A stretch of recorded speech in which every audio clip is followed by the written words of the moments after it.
This video brought to you by our Patreons. Please consider supporting this channel and joining our Patreons at patreon.com/NovaWing24. Hi there folks, my name's NovaWing24 and welcome to a first impressions.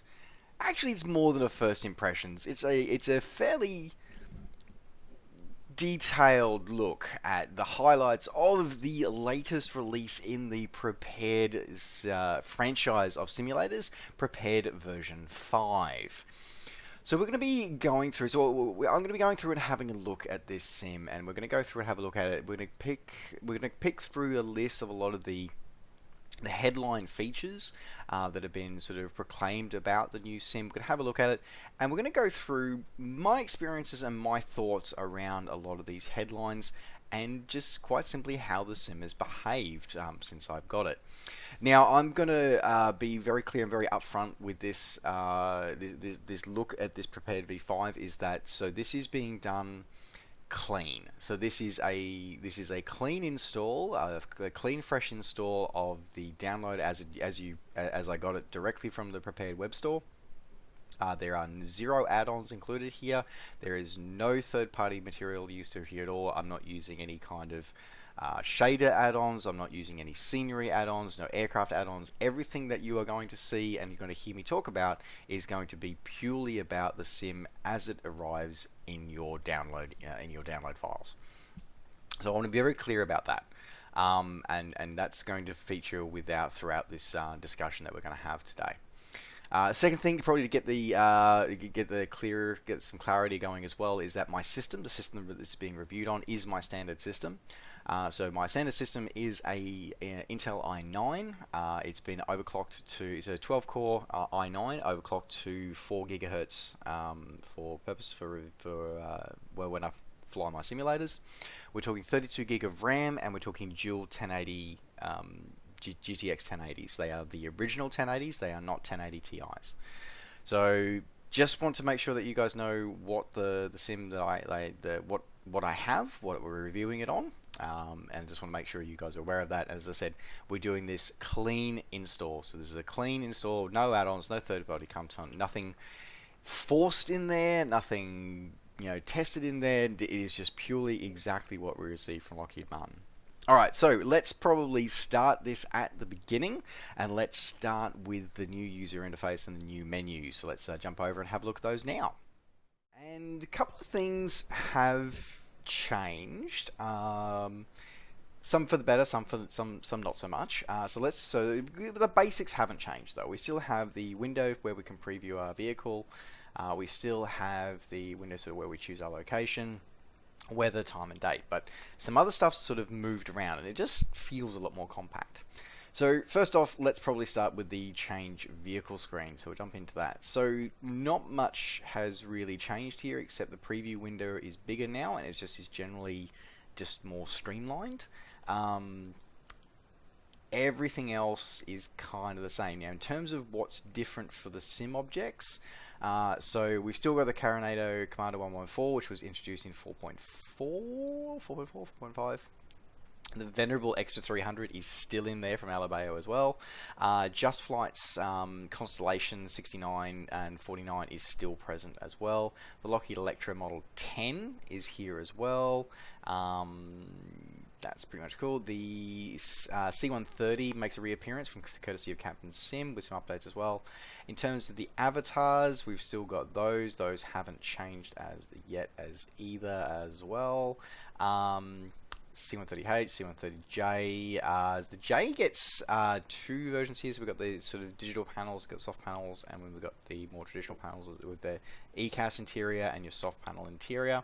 I believe that was actually in 4.4 and 4.5 as well, that one as well. I don't fly the C-130 as much as I'd like to. I usually fly the J30. Anyway, this is one of the new aircraft that makes an appearance in this one, the Cuse, which is basically Lockheed Martin's way of basically going that they acknowledge that a lot of people appreciate, or there's been a calling for like a Cessna 172, which obviously they obviously don't have the license for to be able to put in here anymore, and I don't think it's actually been prepared since V1, so it's been definitely been gone for a long time. So they've essentially put in what is essentially a Cessna 172 with a Texan tail, basically is what this is, and slightly canted wings. So yeah, that's what it is. Kind of basic. We'll see this in one of the sample videos that we're going to be looking at today as well. Then we've got the F16, makes a reappearance again. So we've got a couple of, so we've got the blue camo version of the Alpha mic for in the Dutch display team colors, but just without the national markings. And then we've got the F16C in various different versions as well. The Iris Raptor makes a reappearance as well. I will say actually that all of these aircraft have been redone. Their textures have been redone to support PBR as well now. F-35 gets a couple of additions this time, so we've still got the F-35A in both color schemes as we'd sort of seen in 4.4. They introduced the 4.4. They introduced the second color scheme, default color scheme. They've been joined now by the F-35B Stovall version and the carrier base version of the F-35C, just in house colors. The Lockheed Martin Fury 1500 comes back here again as well with the drone as a drone. It's another couple of C-130s again. The Indago quadrotor, which basically is just a little bit of a camera drone. Basically, it's a DJI Phantom essentially. This is another new aircraft that comes in. So this is the turboprop training aircraft. Basically, it's a Texan with some slightly changed stuff. And in fact, what they actually do, from what I can tell, they've actually taken the cockpit of the old T6 Texan that was in here from like from prepared V2, and essentially dropped it in here without really updating it at all. It's pretty awful. Again, we'll see that in one of the upcoming clips coming up shortly. Milvisa's P3Dv5 makes a reappearance again as well. The Venerable Maul is still here in both its standard wheel and ski variants, is still here as well. Moody Acclaim, again, a reappearance from courtesy of Lionheart Creations. Moody Bravo, back from the old FSX days, also back in here as well. Piper Cub, again, same deal, still going strong. Robinson R22. None of these have really been changed, by the way, other than the PBR textures. So no flight model improvement, something like that. It's just, they are what they are. The CH-53 is here again, and this one, I would love to fly this more often, but I still maintain that like, I know I have some issues with the way I fly helicopters, but I can't even get the goddamn thing started. So anyway, I have issues with that. But that is here again. Good luck to anybody who can fly it. And if you can fly it, seriously, somebody point me to a tutorial video on how to start the damn thing. Anyway. Okay, so what else we have in terms of helicopters? So the MH-60K. So there's a couple of interesting ones of this one's here. So you've got it's a combination Batavia and Lockheed Martin extension of Batavia content. So you've got the MH-60K and the S-70 and the UH-60. These are all courtesy of Batavia, so all basic ones. Then there's also a derivative of this one as well. Lockheed Martin sort of went over and redid it, sort of modified it slightly in terms of external model and some of the internal features, and overhauled it a bit to produce the MH-60R and S. So we do have a couple of varieties there. They also did the UH-60M Battlehawk and Q utility helicopter as well. So both of those sort of got overhauled from their original Batavia examples and got given some updated stuff as well. The Ohio class submarine is back again as well, just for proverbials. 60-foot pusher drone, so basically Predator without calling it a Predator. And the sort of research submarine is used by one of the missions. So not much has really changed. As I said, the big new sort of stuff is the turboprop training aircraft to replace the T6 that was pulled out some time ago, as well as the Cayuse to be able to essentially replace the default 172 from the old FSX days. Right, okay, so other than that, what do we have here? Again, not much has really changed in terms of this. So we've got our weather presets, same as before. You can go into and set your custom weather. We'll just quickly check on that. Again, nothing's really changed. This is still the same format.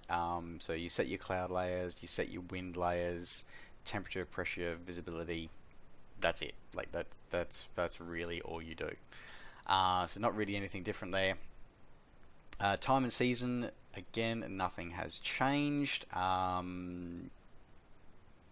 Airport location. This is actually probably where stuff has changed slightly. So when we go to the change airport screen, what we get presented with is the same list that we've had before. Now I know that they've said that they've overhauled a lot of airports. However, that doesn't necessarily apply to everything. So for example, Randolph Air Force Base is the new home default airfield that's been provided. It's provided by Orbix. It's not bad, but it's not fantastic either. But you know, however, in terms of like other airfields and stuff like that, in fact, actually, we'll get onto that as how to search. So previously, we used to have on the left-hand side, we'd have a list of different search parameters. We could search by country, we could search by region, narrow by the various things and stuff like that. They've essentially moved along the bottom here, and search has been combined where it searches now across all fields rather than having a separate search box for ICAO, airport name and stuff like that. Is now all in just in one change here. Now some airports are new. So for example, I'm just trying to remember this one. Yankee Bravo, no. Bravo Whiskey Whiskey. So there are a couple of new airports that have been included. So for example, Brisbane West Wellcamp now has been included, which is new. That wasn't there previously. However, other new fields are still not included. Some airspace data is up to date, some nav points are up to date, but not everything is. What else have we got here? So again, you can access, just as we could before, you can access stuff along your options before you go into the sim, which is a really great ability to have. You can access Sim Director directly from the launcher here as well. Now in terms of the options, we'll probably good idea to go through this here now. Now instead of separating things across different screens, so previously for example we had add-ons, scenery library, a lot of that stuff was on separate tabs along the bottom of that main introductory window. Now it's all together under settings. So this actually makes a lot of sense, and I'm really sort of really pleased with this one. However, what's changed? Not a great deal. Not a great deal's really changed. So information window hasn't changed. Your sound hasn't changed. Traffic hasn't changed. Realism options haven't changed. Like there's just like nothing has really changed by here. You've got the ability to do your add-ons folder and your scenery library from here and here as well. Display settings, again, nothing's really changed. Probably the things that you need to be aware of, a couple of things, is that things like your reflections, again none of this has changed. It's all here. The one thing that you need to know about though is these two sort of parts here. So enhanced atmospherics, essentially this is true sky. So one of the big selling points and the big promo points of this is that they want to be able to talk about true sky, how amazing it looks, and it does look really, really good with true sky. However, you don't get it out of the box. You have to manually tick it to be able to see it, just so you know. God rays is self-explanatory. I haven't really seen them much, which is possibly a good thing, but you know, I've been doing a few hours of testing. I've done a good sort of 10 hours of testing, 10-12 hours of testing with the sim so far, so I'm surprised at the fact that I haven't actually seen any yet, so have to look into that. Anyway, what else we got here? Lighting, HDR lighting. HDR lighting seems to actually be, I think it is better. The shaders are better. There are some issues with my shaders though. I have had a few issues through those, and I will hopefully be able to try and show you that off to you as well a bit later on. But again, none of this is new to anybody who's been using Prepared V4. None of this is new. Key assignments, access assignments. Okay, so I've got problems with this again, is that we still don't have the ability to, in the search box, for example, to be able to press a button and find out if it's assigned to something. We still can't do that, and that, quite frankly, is just, it's getting lazy, is what it's getting down to now. And it's really, I'm actually really disappointed that it hasn't made it in. It's just really frustrating. This is such an obvious and simple thing, and it still hasn't made it in. Still sorting via, in terms of your keys and stuff, assignments like that, it's still sorting via your various controllers that you have set. Calibrations as well, you can calibrate those as if you need to.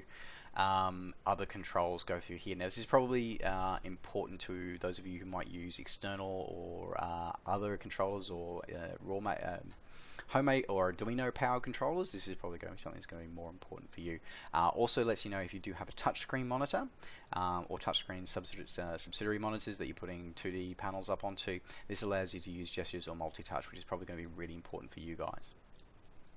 I think the only other thing that probably I did want to highlight is that the GPS data transmission, sort of being able to actually sort of said that if you do hook up a for your simulation training, if you do hook up things like a Garmin device to this, you can actually do it and broadcast the data that way. So that is something that is set up here on the screens as well.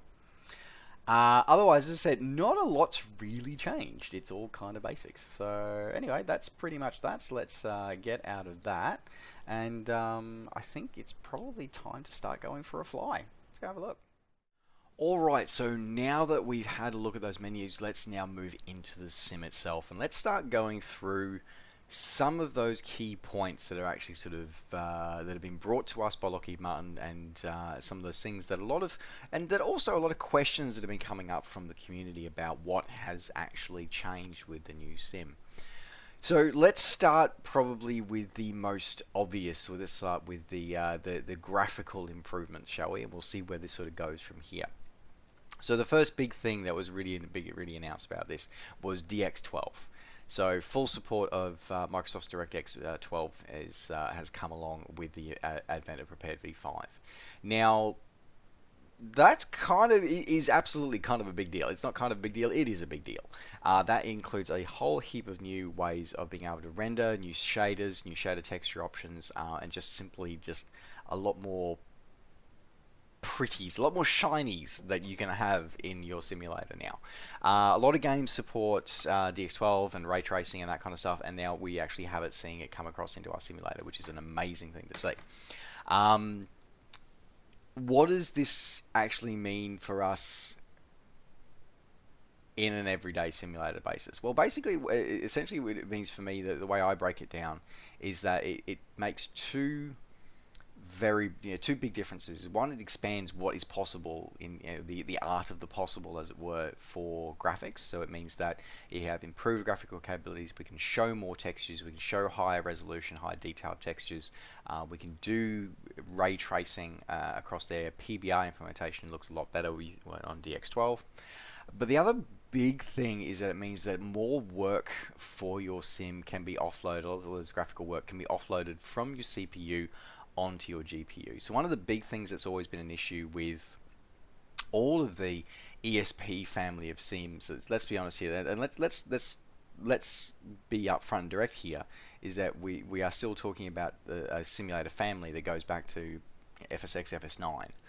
So the issue that this family of sims has always had is that a lot of the graphical work is not done by a graphics card. It's actually done by your CPU. So DX12 means that more and more of that content that was previously being done by your CPU can actually be moved onto your GPU. So that's a huge deal. That's a huge thing. And that comes with a few UI tweaks as well, which we'll talk about a little bit later on as well, which is kind of important, which we'll see across later on. However, having said that, those are graphical improvements. A lot of it's not really here though.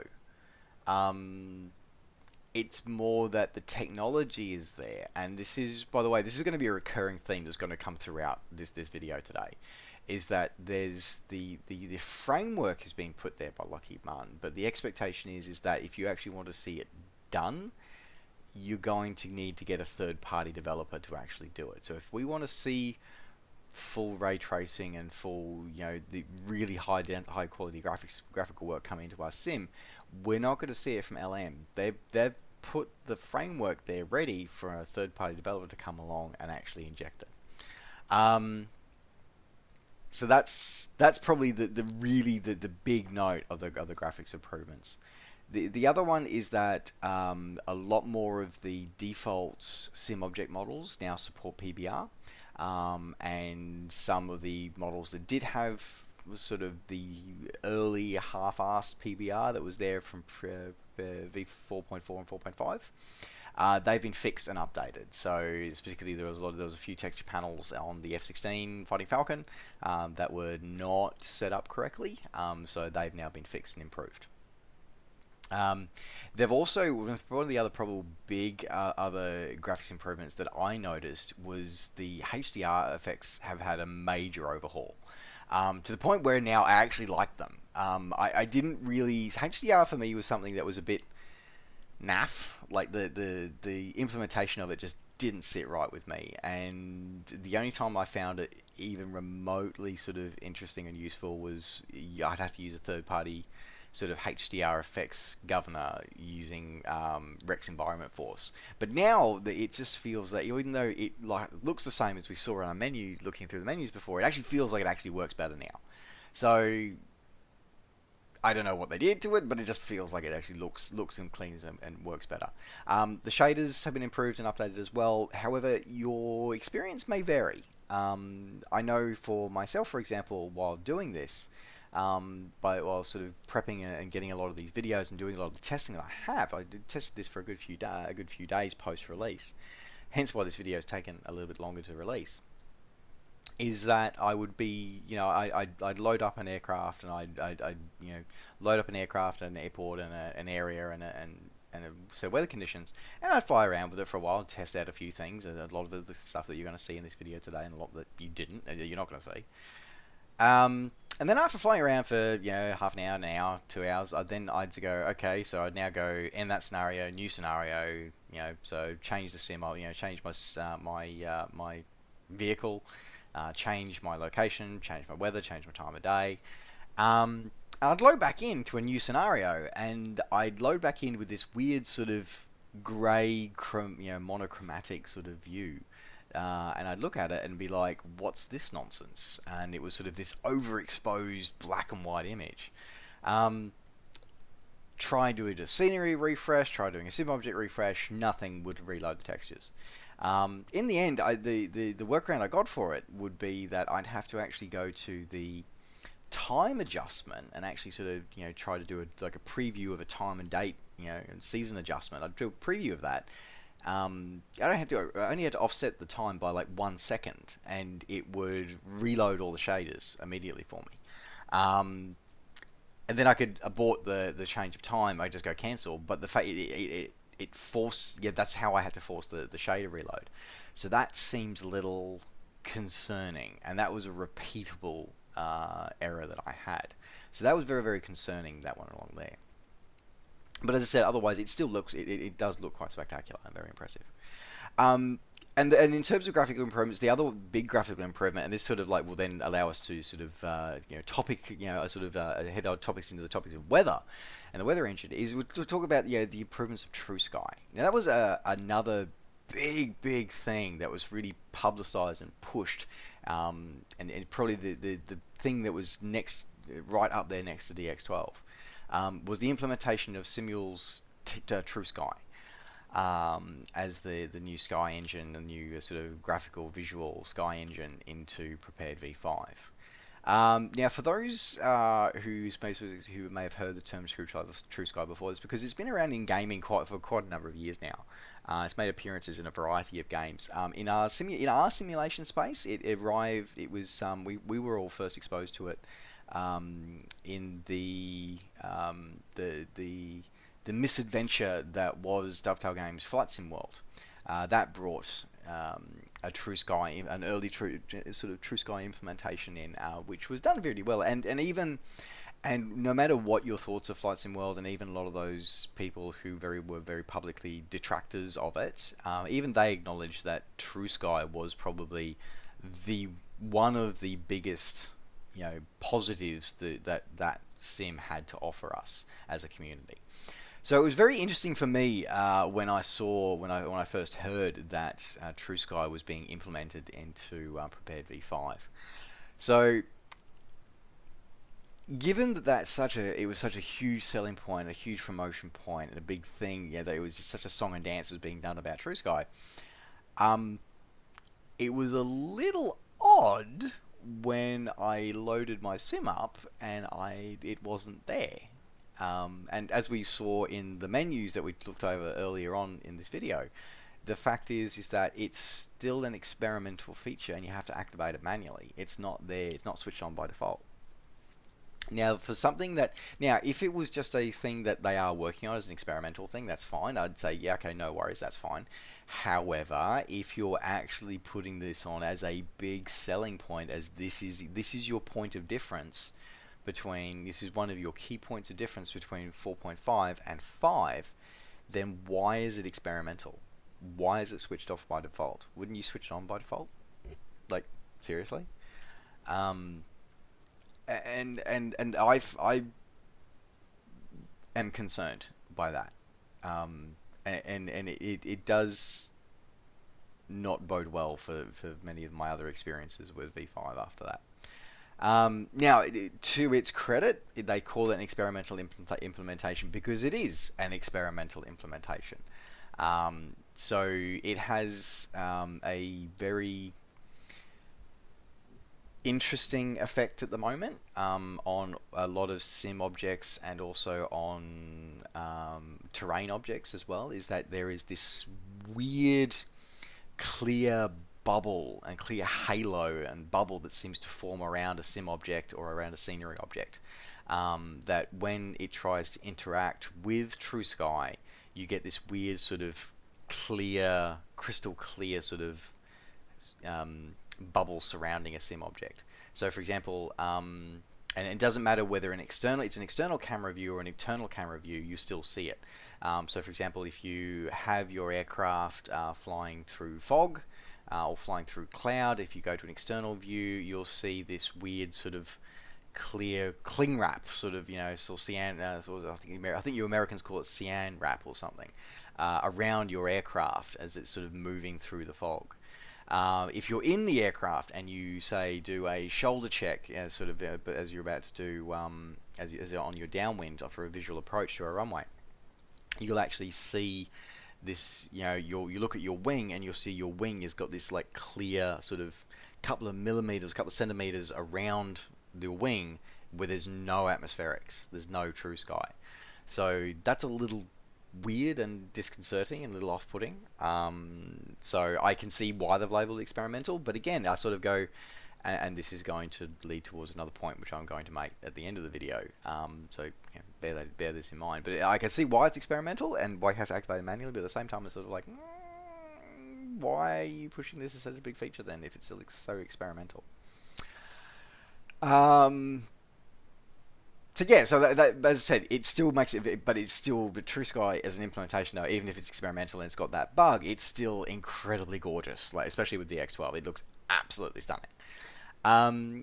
However, in terms of the actual weather engine in the sim, on the surface, it doesn't appear that anything's really changed. I mean, you've got the same venerable presets that have been there since 2005. Like, nothing's changed.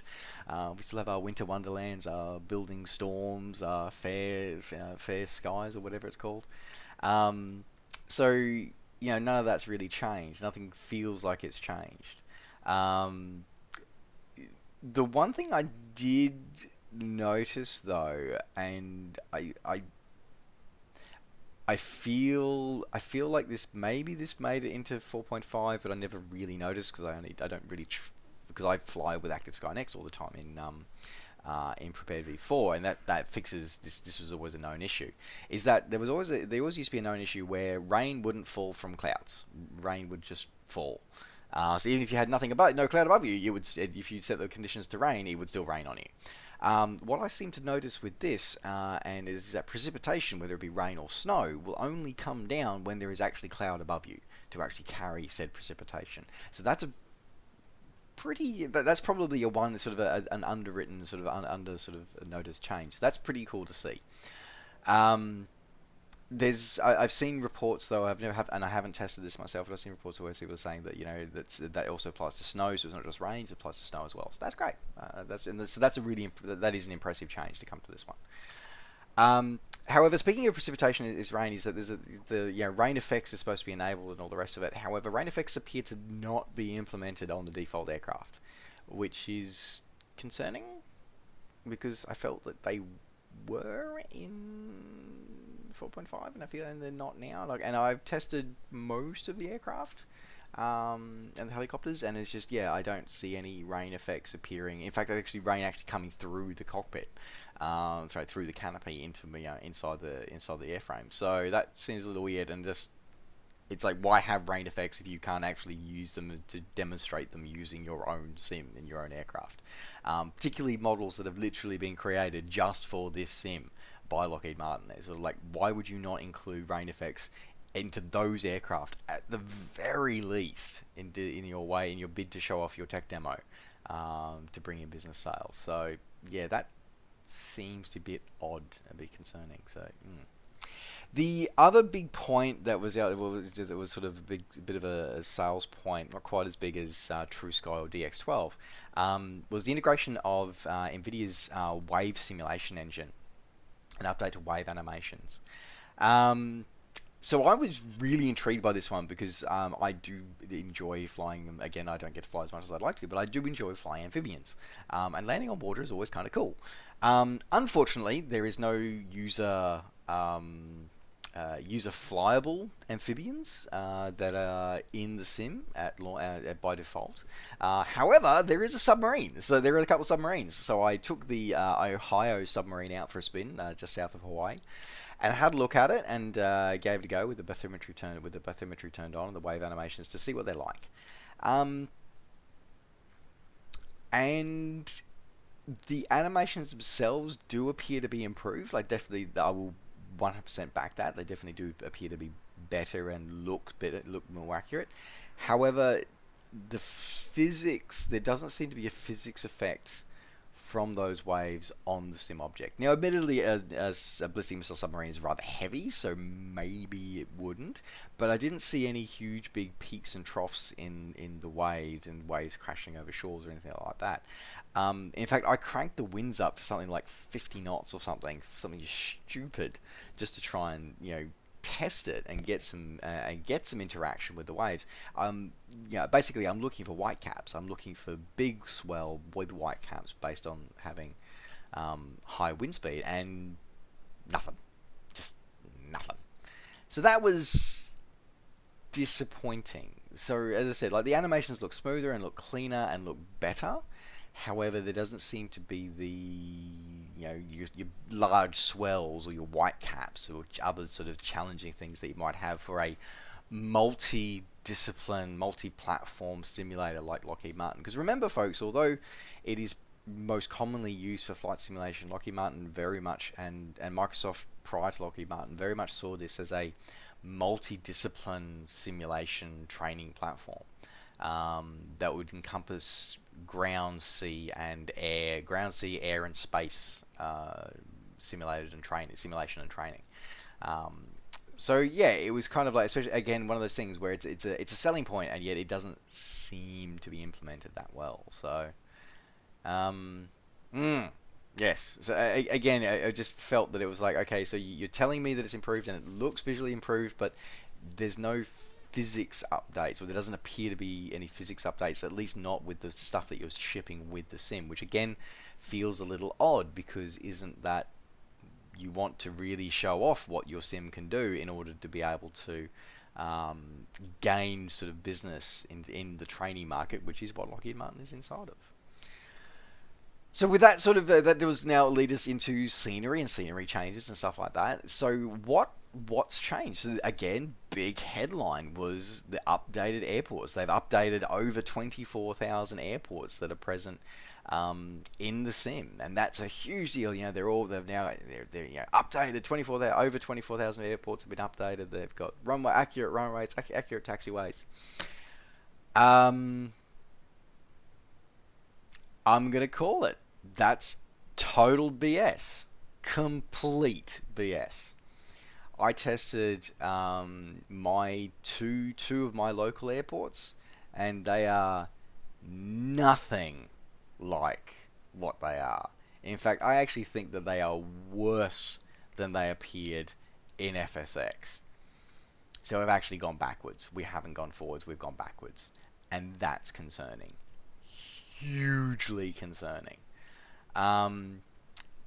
If you read the fine print a bit deeper, though, it basically says that the updated runways and taxiways and layout only applies to selected high traffic airports, which, by the way, they don't tell you what those are. By the way, they just have said they have updated selected airports.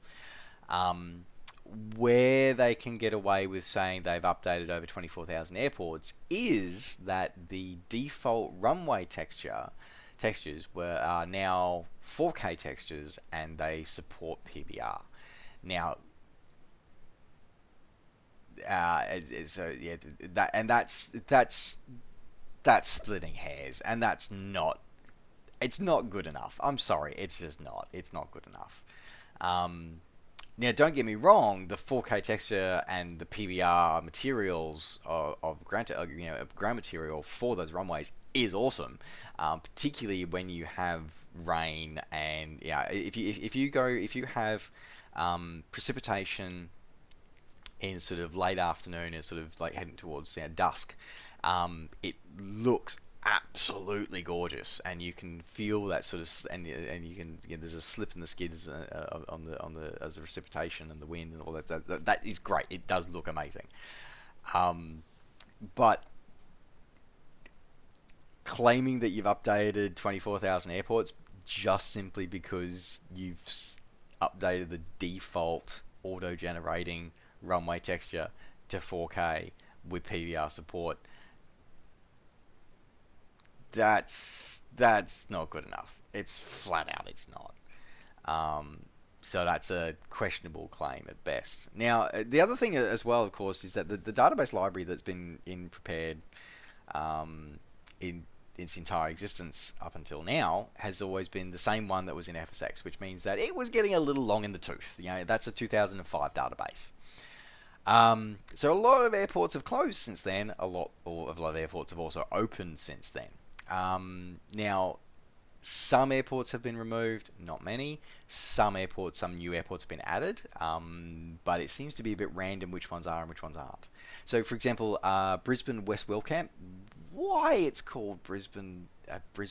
It's got Brisbane in the airport name, I don't know. It is literally 3 hours west of Brisbane. Like, it's not even. There's like 2 cities between it. Yankee Bravo Whiskey Whiskey, for those who might be wanting to look for the ICAO, that is now there in the sim, which is great because it was only opened a few years ago. It doesn't see a lot of traffic. Like, I think, prior to our current global situation, it only saw like 1 regional flight a day, if that. However, other big high traffic airports like Daxing in China or Istanbul's new airport, they didn't make it into the sim. And it's kind of like, hold up, what? So what was the criteria for adding new airports and new airports? Like, what was the criteria? What were they looking at and stuff like that? And it just seems odd. And again ties into that whole thing of updating layouts of 24,000 airports. I'm like, yeah, it's not really good enough. In terms of what else is not updated, the land class. Land class still hasn't changed. So your vector data and your land class data hasn't changed. It's still the same stuff we had from 2005. Like, it has not changed. Now, the base textures, the base sort of geotypical textures that form the planet, they have been updated. However, the update, if you didn't know to look for it, you probably wouldn't know that they've updated. It's still, the textures still aren't. They're not bad. They're not bad. They're not always quality, but they're not bad. But as I said, the problem is they're let down by the fact that your land class is still out of date. I was flying over an area during my test flights, which is a port in New York, and yet it's got residential textures on it. It's like, no, that's a dock. Like, literally, that's a boat dock, and you've got residential buildings on it. I'm like, yeah, that's no, just no. Variety of points of interest, like global buildings, have been updated, which is kind of cool, kind of awesome. So I've updated the Oriental Tower, the Burj is updated in Abu Dhabi. The Freedom Tower in New York has been updated, um, but the AutoGen hasn't. The airport buildings haven't. Like the nothing else has. Like, okay, yeah, cool, we've got a couple of new points of interest. The Freedom Tower actually looks really, really good, actually, but the rest of New York looks rubbish. And it's still a frame killer. Like, it looks rubbish and it's still a frame killer. So it's just kind of like, again, it's that whole thing of, okay, what are we going for here? What are we striving for here? What are we trying to achieve here? As I said, like flying over where literally like the terrain data shows, it has the docks there, but you're slapping residential geotypical textures over the top of it, residential autogen, on top of a literal dock where a boat is, like, cruise ship is tied up. Like, what? So I feel in some ways we're going backwards, we're not going forwards. Finally, probably, and this is one that is the big one. There was another one of those, big ticket selling items about the updates for V5, and one of the big sort of step changes with it is sloped runways are in. They finally made their way officially into the sim. But quite frankly, the way they've been implemented, it's ugly. It's a brute force ugly beating it into the sim. It's not elegant and clean like it is in X-Plane. There are apparently several.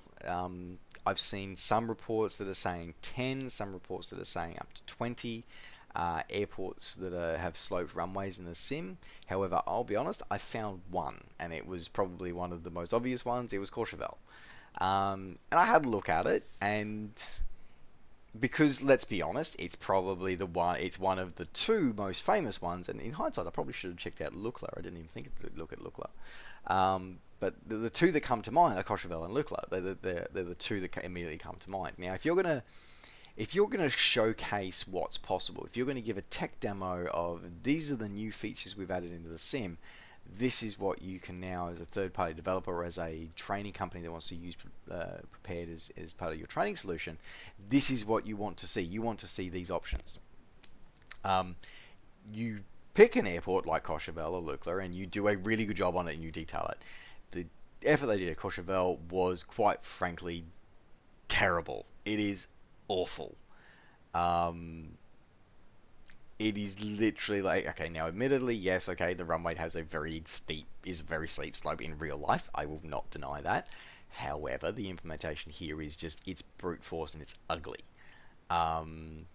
There is a crash box at the end of the runway, at the bottom of the hill, like at the bottom of the slope. There is a crash box there. The airport buildings are hovering 10 feet off the ground. If this is your tech demo, it's a terrible tech demo. It's awful. As I said, when you sort of spawn in at sort of one of the parking spots up the top of the by the ski resort, and the buildings are literally levitating 10 feet off the ground, like 6 feet off the ground, 6 to 10 feet off the ground, and I'm like, you didn't think to check this? Like, really? What?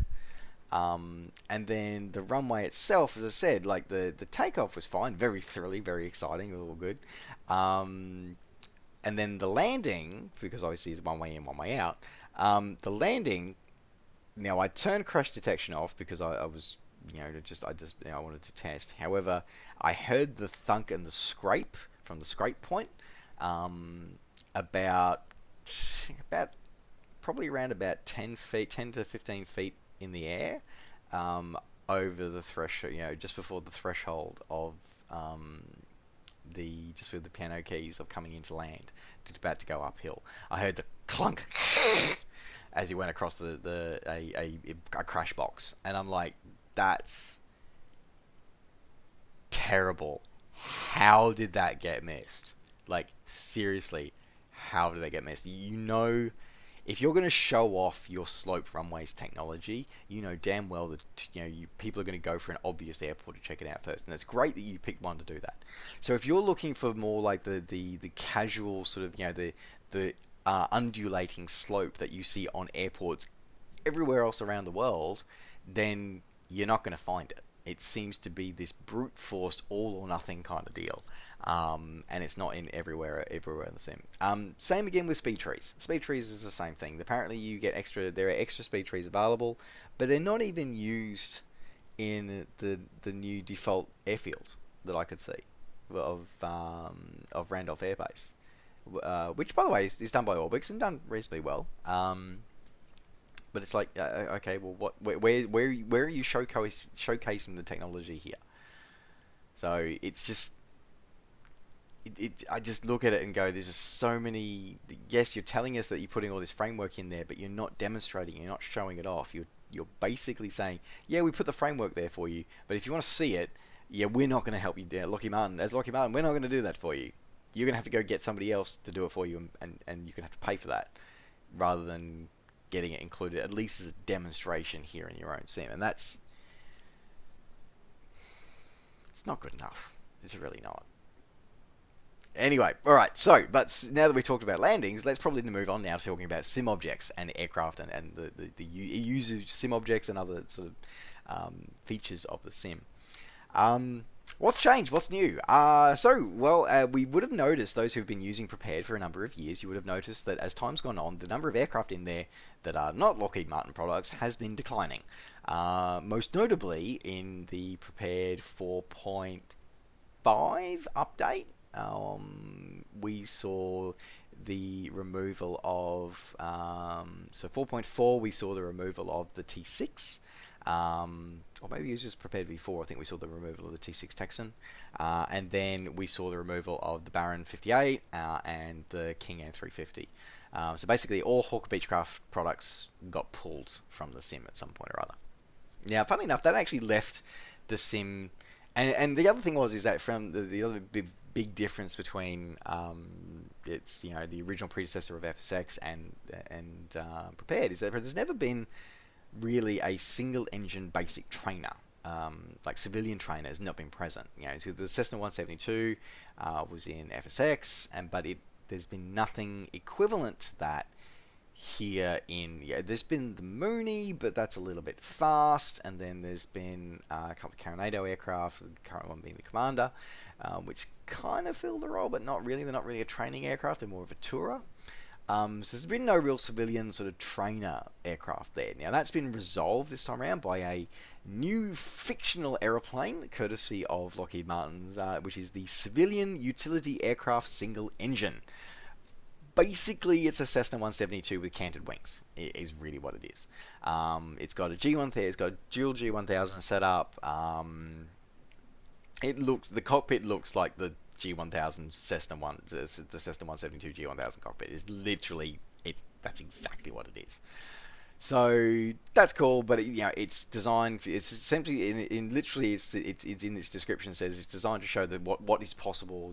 Training possibilities for private training schools, which is fine. Again, that's the whole point of Prepared is as a training suite, as training software program. So it's great that that's in there. The other thing that we saw added in there was the turboprop trainer aircraft. Basically, it's the replacement for the T6 Texan that got pulled out a few releases ago. This one, not gonna lie, made me cringe. So for the background to this one, the T6 Texan that was in there was a very, very, very, very, very, very old, like early FSX. I think possibly even FS9 rendition of a T6 Texan that had been licensed by the original developer to Lockheed Martin to be able to put in there as part of their sim. And literally what they've done, folks, all they've done is they've whacked a couple of leading edge extensions on there. They've slightly enlarged the tail, changed the... that's kind of actually it. I think they've swept the wings slightly instead of being a straight wing, and then they've just kept the same cockpit textures and just shuffled them around a little bit and made these god-awful, fuzzy, MFDs. They're terrible. Um, but it's just simply there to basically go to the military customers. Hey, here's a single engine turboprop trainer we're going to throw in here to show you that, and then when you sign on for your actual thing, we'll get a separate development going. But it's just the quality of textures. It's terrible. Like, I look at them and go, like, literally they took the T6 Texan cockpit and they just like copied and pasted the textures. Like, it's terrible. Anyway, doesn't fly much better either. But so they are the two new aircraft that we get included in there. Other ones, the other stuff's in there that we've all seen before in 4.5. So we've got the Carinator Commanders in there. We've got the Alabeo Extra 300 still in there. The Maul is still in there, and the Moody Bravo is still in there from back in the old FSX days. Mooney Acclaim is there from Lionheart Simulations. The F-16 is there and updated. All these ones have been updated with PBR, by the way, guys. F-16's in there, still from Aeros, which is the old Aerosoft F-16. You've also got a couple of UAVs are in there. Helicopter-wise, the Batavia, it's interesting actually, the Batavia UH-60 is still in there, and then there's the MH-60, UH-60, Romeo, Sierra, and Quebec models. They're all provided by Lockheed Martin. Basically, they've modified the Batavia model. They've taken the Batavia model, tweaked it a little bit, and to make it more of a training tool. So that's kind of cool. It's there anyway. And the CH-53 is in there from Nemeth Designs. The Robinson R-22 is still in there. But what's actually changed? Not much. Like, there's been... So yeah, okay, we've got these models in there, that's fine, but this mostly fairly rough around the edges. But the problem is that the simulation engine hasn't changed. The underlying physics, the underlying, modeling of aerodynamics, and none of that has changed. None of that's updated. It's still the same base simulator from 2005. Nothing has changed in that space. So developers are still going to have to look at options of going outside of the sim to do their physics calculations, and it's like, we're in 2020 now, guys. Like, why are we still playing this same game? Why are we fiddling around the edges? Why aren't we biting the bullet and saying, let's do something, let's do okay, I'll probably get more of this later on, but it's just, why are we fiddling around the edges, guys? Why are we fiddling around with pretties and shinies? And not looking at flight models and stuff like that. Now, there is another way to look at that. Having just said that, there is another way to look at that, which is that as a training tool, Prepared is not there to be a flight simulator. It's there to be a systems trainer, a cockpit trainer. And full disclosure, I work for Lockheed Martin, and that's what we use Prepared for. We use it as a procedure trainer, as a cockpit trainer. We don't use it as a flight simulator. Because of the reason that the flight dynamics are crap, is why we use it. Is why we don't use it for that. We teach the students procedure, and pressing buttons. Switchology is what we teach them. So in that regard, it's all about how accurate are the systems. Are the systems modeled well? And in that way,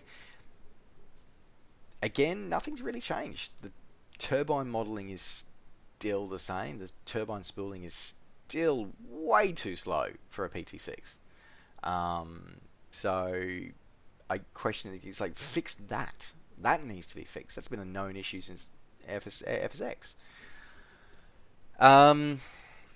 Helicopters is probably another one that's definitely been a more appearing thing these days. Is that nothing's been improved about helicopters. Now, the changelog did say that there's been the abilities now to reproduce brownout, whiteout conditions in the sort of dirt and snow areas.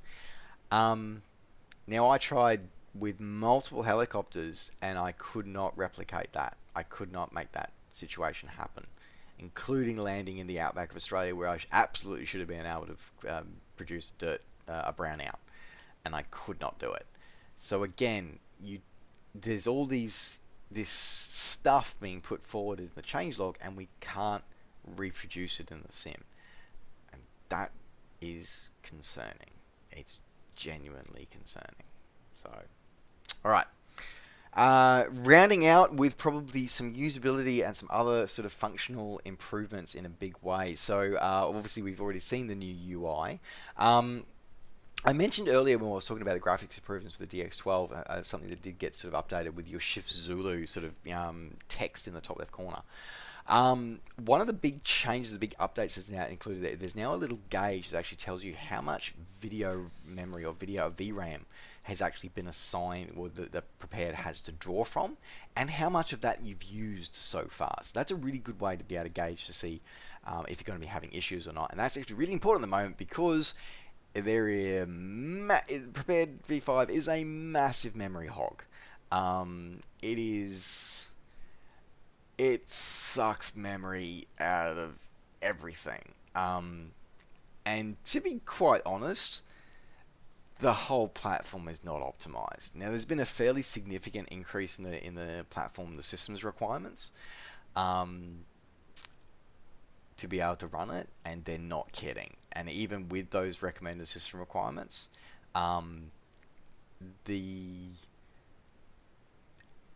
guys, seriously.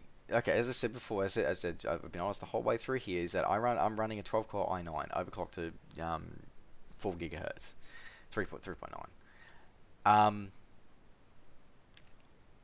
I got 100% usage on CPU 0, about 30% on CPU 1, and then that's it. Like, seriously? We're in 2020 and you still can't handle multi-core. Like, what? Out of the box, you still can't do multi-core. This is not acceptable. And it just blows my mind that we're at this point now where we've got this, it's feeling lazy is what it's feeling like. And it just feels like,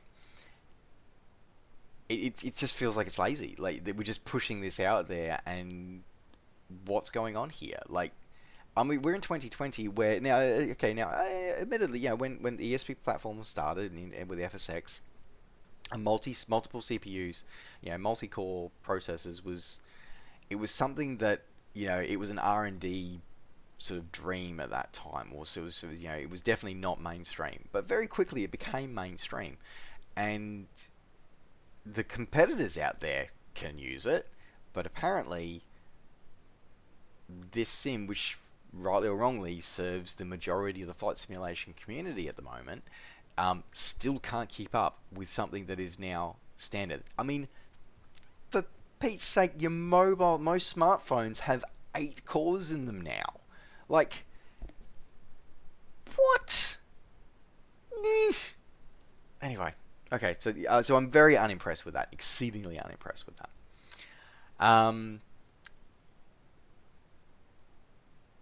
There are a couple of really innovative there is one particularly innovative thing that I did see, which ironically makes the camera controls. Ironically, it makes them actually more like X-Plane. Ironically, actually, more than it does before. So, 3 big changes with this one. Very simple changes, but big ones. Is that you now have scroll to zoom. So you use your scroll wheel to zoom in and out. Like, a huge one, like literally that is just a standard graphics thing, so that's great to see. If you click and hold your middle mouse button in the virtual cockpit, that actually drags your eye point left and right. So if you need to sort of move over to have a look at a gauge, or move over from pilot and command to co-pilot seat, then that's very easy to do. Just click and hold the middle mouse button and move across. You also have right click and hold to move your view, to move your eye point, to move your viewpoint. So you can actually sort of, and this works both in a cockpit view and an external view. So that's a really big step to actually be able to do that. Now, so you don't actually, well, I'm not going to say that you don't need a camera mod like Chaseplane, but at the same time, a lot of the functionality that was in Chaseplane, you can now actually access very, very quickly and easily with just simply right clicking or middle mouse buttoning. They've seem to have overhauled cinematographer mode as well, which is kind of cool to see. It's just a Shift F5 can do that, and there's a bit more. They've unlocked a few more commands. So if you plug like an Xbox controller in, then you can like get a lot more freedom of your camera to move around. So a lot of the views that you've been looking at today, I've been getting with the cinematographer mode. Admittedly, it was I wasn't quite. I put some one of the controls backwards and I didn't get around to resetting it, so that's why some of the views get a little bit weird. But yeah, there you go. But as I said, it's really, really cool that it's done that way. But that's kind of it, though. Like, and that sort of list that we've just gone through over the last sort of whatever it is, like half hour, 45 minutes. That sort of really covers off all the big hitters that came out in that show. The rest were just really bug fixes. So let's now look at where does that leave us? Where does all this stuff, all this guff that we just talked about for the last however long, where does that all leave us? It doesn't leave us better. It doesn't really leave us better off. I'm sorry. It doesn't. I'm disappointed. I'm incredibly disappointed by this. This feels rushed. It absolutely feels rushed. It feels like prepared V4 when V4 first launched. It feels rushed. It feels like... So when V4 launched, what changed in V4? It was 64-bit. That was it. Like, literally, that was it. It wasn't until 4.4 came out that 4 actually felt like it was actually worth purchasing. It literally felt like, because so let's cast our minds back to the launch of V4 for a second here. So I cast our minds back a few years. What was going on in the flight sim world at that time? You had X-Plane 10 and 11 out. Both of those sims 64-bit. You had Flight Sim World out in early access. Dovetail Games Flight School and Flight Sim World 64-bit sims. They were, in work. They weren't finished. They were nowhere near finished, but they were in work, and they had a lot of potential. Despite what a lot of other people will say, they had a lot of potential. So it felt like literally prepared, like Lockheed Martin just sort of went, oh my god, all our competition, we're gonna lose market share here. Quick, what's the one thing they've all got? They've all got 64-bit. Quick, let's rush this out the door. And then I know we were working on other stuff, but we can't afford to wait. We've got to get this out the door. And then it wasn't until a year or more later when we got 4.4 that it actually felt like it was the sim we were supposed to have at launch with PBR. Well, even just the introduction of PBR. So that's what it felt like. It felt like it was just they were just sort of rushing to try and stop themselves being relegated to the history books because of everybody else. And to be honest, V5, this feels exactly the same way. So we've got let's have a look. Let's have a look at the lay of the land, as it were, in the simulation world right now. We have, and I know people are going to be a bit odd, say I'm a bit odd for mentioning this, but Aerofly FS2. Aerofly FS2, 64-bit sim, works with every controller imaginable out of the box, as simple as and elegant. It works in VR very, very well. It has incredible photoreal textures.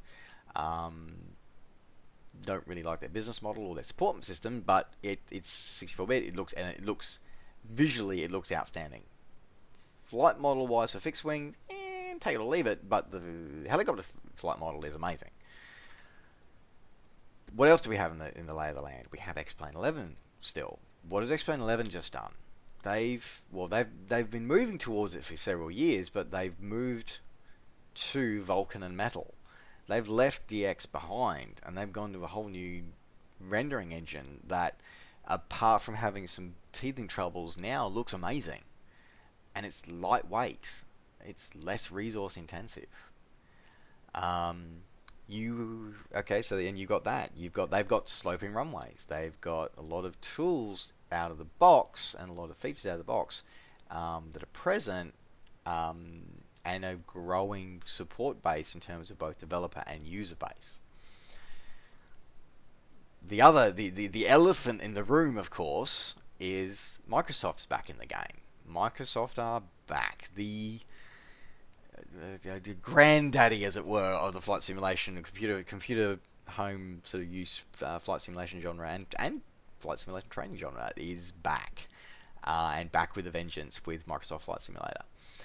Is it out yet? No, it's not.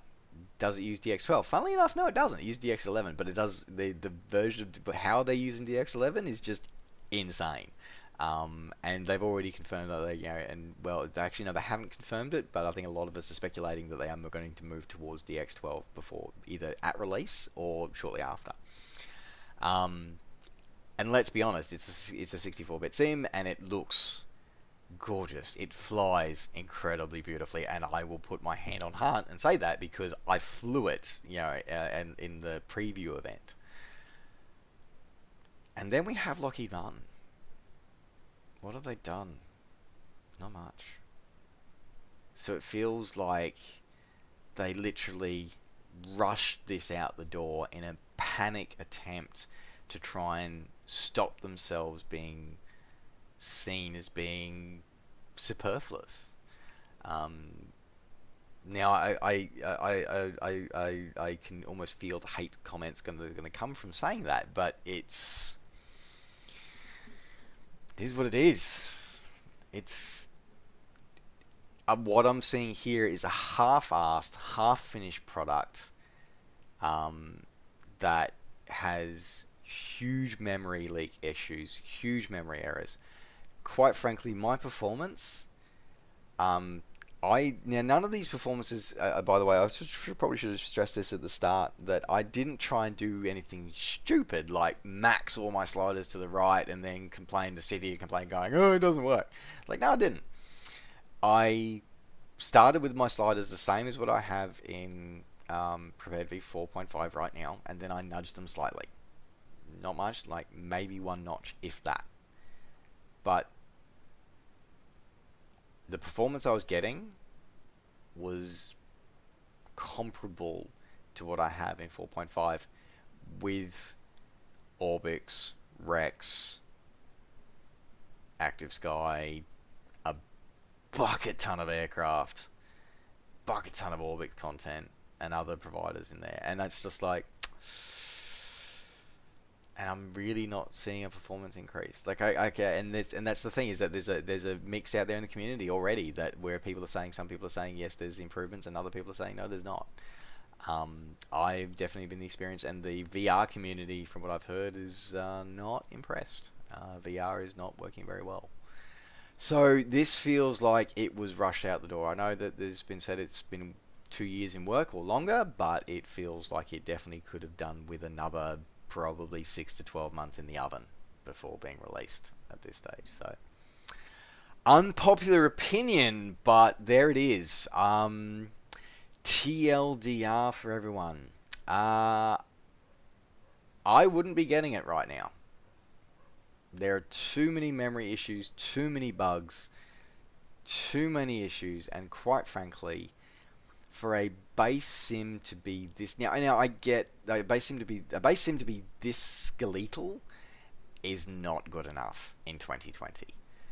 I get that the attitude that LMC appear to have, and I don't know exactly, but they appear to have, is that this is a framework for other for other developers to come along and actually build something up, and that's fine.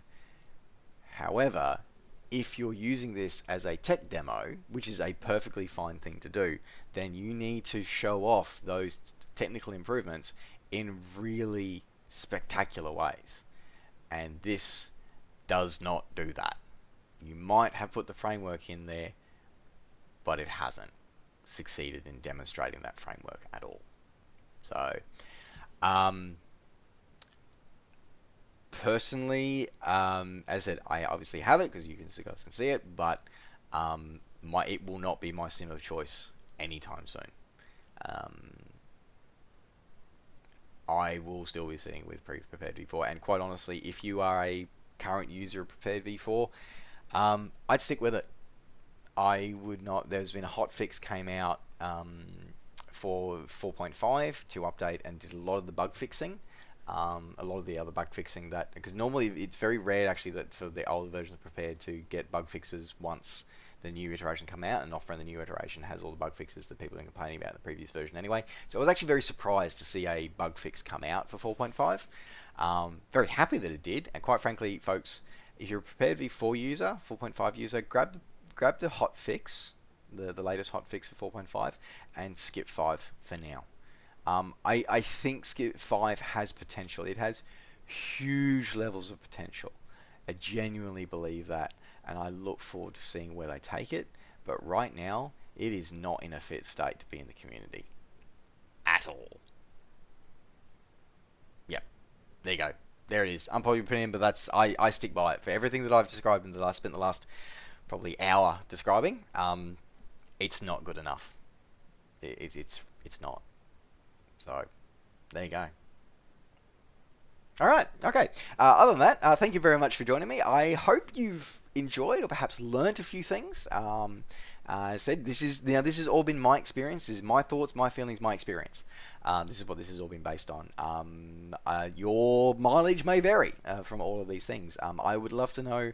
I would love to hear from you about what your thoughts are and your experiences are with V5. Are you sitting on the fence? Have you gone over? Have you had issues? Have you had successes? I'd love to hear from you. So please join in the conversation down below. And if you have liked this video and you do want to stay in touch, don't forget to like the video and subscribe to the channel if you enjoyed these videos and want to see more. And of course, as always, you can catch up with me and all the things I'm up to between videos by finding me on Facebook and on Twitter. Just search NovaWing24. Alright folks, thanks very much for watching. Take care, safe skies to all, and we'll see you next time. Bye for now.